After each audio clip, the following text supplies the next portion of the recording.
ബഹുമാനപ്പെട്ട പ്രവാചക പ്രഭു മുഹമ്മദ് മുസ്തഫ സല്ലല്ലാഹു അലൈഹി വസല്ലം. ഒന്നാവേശത്തിൽ നബി മുഹമ്മദ് മുസ്തഫ. ഒന്നുകൂടി ഉറക്കെ, നബി മുഹമ്മദ് മുസ്തഫ സല്ലല്ലാഹു അലൈഹി വസല്ലം. സ്വഹാബത്ത് അല്ലാഹുവിന്റെ ഹബീബിന്റെ പേര് കേൾക്കാൻ കൊതിച്ചുപോയി. നമുക്കറിയാം ഒരുപാട് കാരണന്മാർ ഇവിടെ ഉണ്ട്. നമ്മളൊക്കെ പഴയ കാലത്ത് സൈക്കിൾ ഇങ്ങനെ മുമ്പിൽ നടക്കും, അതിൽ ബാറ്ററി പെട്ടിയൊക്കെ ഘടിപ്പിച്ച് 2 ഹോണും വെച്ചിട്ടായിരുന്നു റാലി നടത്തിയിരുന്നത്. അങ്ങനത്തെ ഒരു കാലം കഴിഞ്ഞു പോയി. രാവിലെ ഉമ്മയെ എണീപ്പിക്കും, ഉപ്പായുടെ കൂടെ പള്ളിയിലേക്ക് പോവാൻ. അതാ ബഹുമാനപ്പെട്ട പ്രവാചക പ്രഭു മുഹമ്മദ് മുസ്തഫ സല്ലല്ലാഹു അലൈഹി വസല്ലമ തങ്ങളെ ജന്മത്തിനോടടുത്ത ആ സുബഹിന്റെ സമയത്തതാ ഉപ്പാന്റെ കൈ പിടിച്ച് മക്കളെ പള്ളിയിലേക്ക് പോകുന്നു. എന്തിനു വേണ്ടിയിട്ടാ? അവിടുത്തെ മൗലൂദിനൊന്ന് പങ്കെടുക്കാനാ, ആ പള്ളിയിലൊന്ന് ഇരിക്കാനാ. ഉപ്പനാ കൊണ്ടുപോകുന്ന മക്കളെ പള്ളിയിലതാ സുബഹി ബാങ്കിന്റെ മുമ്പ് ഉസ്താദിന്റെ നേതൃത്വത്തില്, ആലിമീങ്ങളുടെ നേതൃത്വത്തില്, കാരണന്മാരുടെ നേതൃത്വത്തില് മൗലൂദ് നടക്കുന്നു. മൗലൂദിലൊക്കെ പങ്കെടുത്ത് റാഹത്തായിട്ട് നമ്മൾ പോകുന്നൊരു കാലഘട്ടം.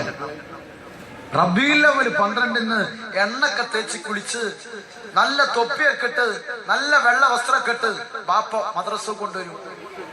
മദ്രസയിൽ ചേർത്തിയിട്ടില്ല, റാലി കാണാൻ, റാലിയിൽ കൂടാൻ. കാലുവേദനയുള്ള ബാപ്പ മുമ്പിൽ നടക്കും, മോനും പിടിച്ചിട്ട്. എന്തേ കാരണം? അതൊരു പാഠമാണ്. ഞാൻ ചിന്തിച്ചു പോവുകയാണ്.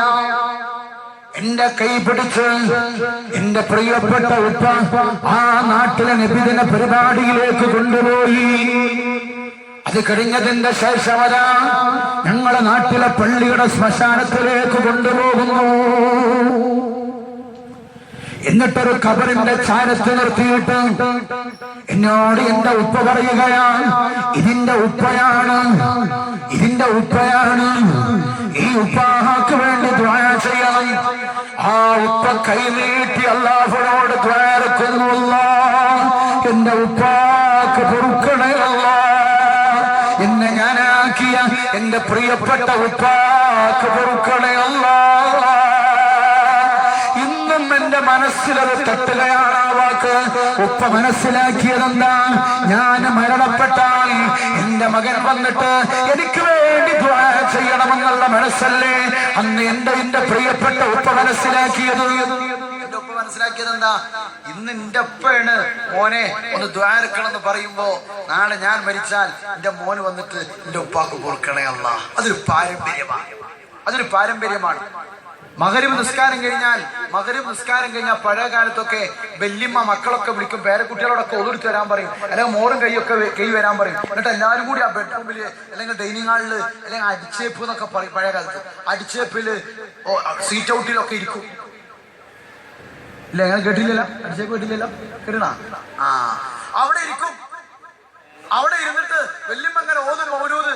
വല്യമ്മക്ക് ഭയങ്കര മൗലൂദ് അറിയാം. ആ വെള്ളിമങ്ങൻ ഓതുമ്പോ അതിന് ജവാബി കുട്ടികൾ ഇങ്ങനെ വിളിക്കും. വലിയ കുട്ടികൾക്ക് ഒരു ഈത്തപ്പഴോ അല്ലെങ്കിൽ പായസം വെള്ളം എല്ലാവർക്കും കൊടുത്ത് എന്ത് സന്തോഷമുള്ള വീട്. ഇന്ന് വല്യമ്മയാണ് എന്റെ മുമ്പിൽ റിമോട്ട് ഇങ്ങനെ വെക്കിയിട്ട്. വല്യമ്മക്ക് കുങ്കുമപ്പൂവ് കണ്ടാലേ ഉറക്കേ ഉള്ളൂ. വല്യമ്മക്ക് കുങ്കുമപ്പൂവ് കണ്ടാലേ ഉറക്കേ ഉള്ളൂ. പഴയ കാലത്ത് ഒരു വല്യമ്മ മോൾക്ക് കയറി, അങ്ങനെയാണല്ലോ. ഇപ്പൊ എല്ലാരും കെട്ടിച്ചു കൊടുക്കുക. കല്യാണം കഴിച്ചാൽ പുതിയാപ്പള്ള റൂമ് മേലെ, ഉമ്മാന്റെ റൂമ് താഴത്തു. എന്താ കാരണം? അതിനൊന്നും അറിയില്ലല്ലോ. ഉമ്മ താഴത്ത് നിസ്കാര ഉപ്പാദിന്റെ സുബിമാനൊക്കെ ഇട്ട് താഴത്തിരുന്നോളും. മേലെ ആണെങ്കിലോ മേലെ ഞാൻ TV കാണാൻ